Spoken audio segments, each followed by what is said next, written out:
السلام عليكم ورحمة الله وبركاته، يا رب تكونوا بخير. لو ما تعرفنيش، معاك مصطفى محمد، سنة عام 23 وحاليا طب بشري. ويلا بينا نبدأ. معسكر المراجعة ولم المنهج بعد المعسكرات اللي فاتت والناس الكتير اللي قالت إن هي استفادت بيها وقالت لي إن إحنا نعمل معسكر أخير. فده يعتبر أهم معسكر هتعمله، لأن دوت اللي هيلم لك المنهج حتى لو أنت لسه ما بدأتش. عشان ما أطولش عليكم، يلا بينا نعمل لايك واعمل سبسكرايب للقناة ويلا بينا نبدأ. تفاصيل المعسكر إن هو هيبقى مدته 15 يوم، هيبدأ يوم 24. إحنا النهاردة الفيديو ده هينزل يوم 23، لو عايز تبدأ فيه من النهاردة تمام. بس المعسكر دوت المفروض الطبيعي بتاعه يبدا يوم 24. وقبل ما اقول اي تفاصيل، لو انت بتسمع الفيديو دوت في اي وقت في اي يوم، حتى لو اليوم عدى 24، حتى لو يوم 5 6، ابدا برضو واعمل الفتره اللي فاضله لك عشان تلحق تلم اي حاجه في الفتره ديت. مش شرط ان انت تبدا من الاول، المهم ان انت تكون بدات. تفاصيل المعسكر ان انت تذاكر 3 مواد في اليوم. مده المذاكره هتبقى 18 ساعه، وهتقسم ال 18 ساعه لثلاث جلسات.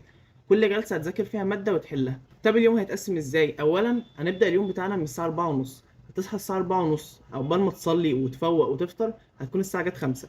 تكون صليت وقريت الاذكار بتاعتك. مهم جدا الصلاه، ما تبداش مذاكره من غير ما تكون صليت الفجر.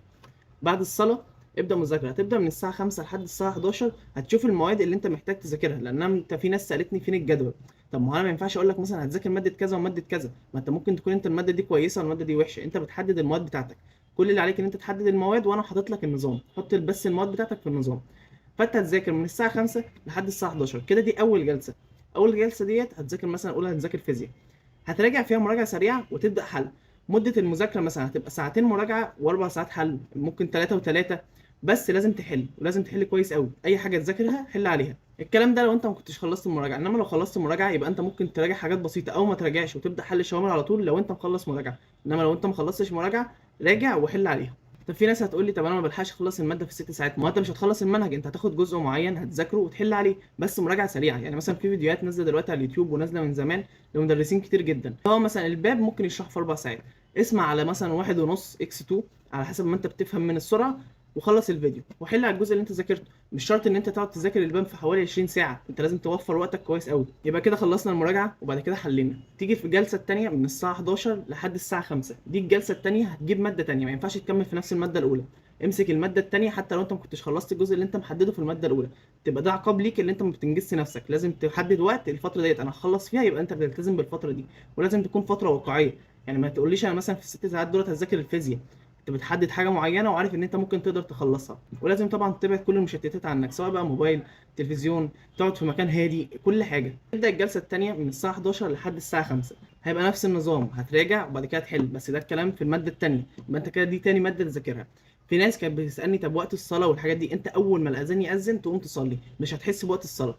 يعني لو الصلاه لو انت بتصليها في وقتها مش هتحس ان هي بتاخد وقت منك في اليوم. اول ما الاذان ياذن تسيب كل اللي انت بتعمله، مهما كنت بتعمل ايه، كنت بتحل فاضل لك سؤال وما كملتش حله، تسيب السؤال وتروح تصلي وترجع تكمل.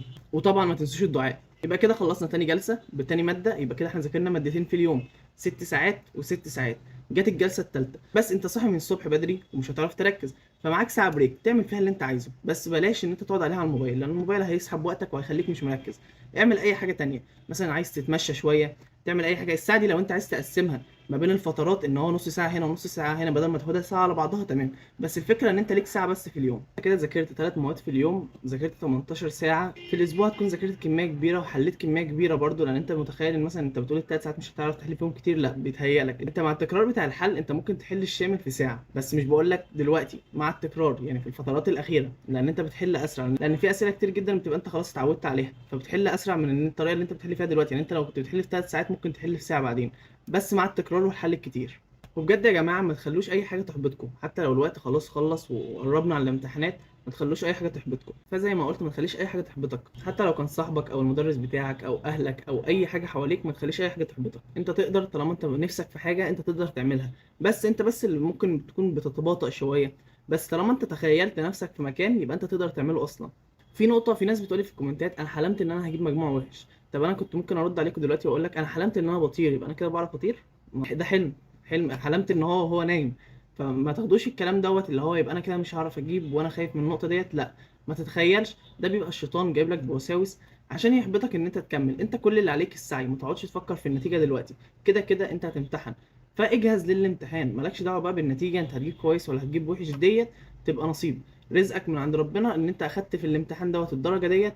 والخير بتاعك في مكان معين، انت بتتوجه للخير بتاعك. يعني انت مش ان انت بتقعد تقول مثلا الخير بتاعي هنا، انت ما تعرفش خيرك فين. فما تخلوش اي حاجه تحبطكم، وركزوا في الفتره ديت وابعدوا عن اي مشتتات سواء كانوا صحاب او اي كلام سلبي. ابعدوا عن كل حاجه، وحاول يبقى في صوت دوشه خفيف جنبك، يعني مثلا تفتح الشباك او اي صوت او حد يكون قاعد جنبك وانت بتحل شوامل. النقطه دي هتفرق معاك في اللجنه. واي حد عنده مشكله ممكن يكتب لي تحت في الكومنتات، او يبعتها لي على الانستجرام لو مش عايز يكتبها في الكومنتات، او برضه يبعتها لي على لينك صراحه ببقى حاطه على الانستجرام. ممكن تبعتوها لي لو انتم مش عايزين يبان مين الشخص اللي بعت الكلام. وبس كده وصلنا لاخر الفيديو بتاعنا، يا رب تستفادوا منه. وان شاء الله هنتابع مع بعض النظام ده كامل على جروب التليجرام، وهكون انا بتابع معاكم كل يوم، وهنزل لكم نصايح في النص كده على جروب التليجرام. فما تنساش تخش جروب التليجرام، هتلاقي لينك تحت في الديسكربشن. وبرضه ما تنساش تتابعنا على الانستجرام، هتلاقي لينك برضه تحت في الديسكربشن.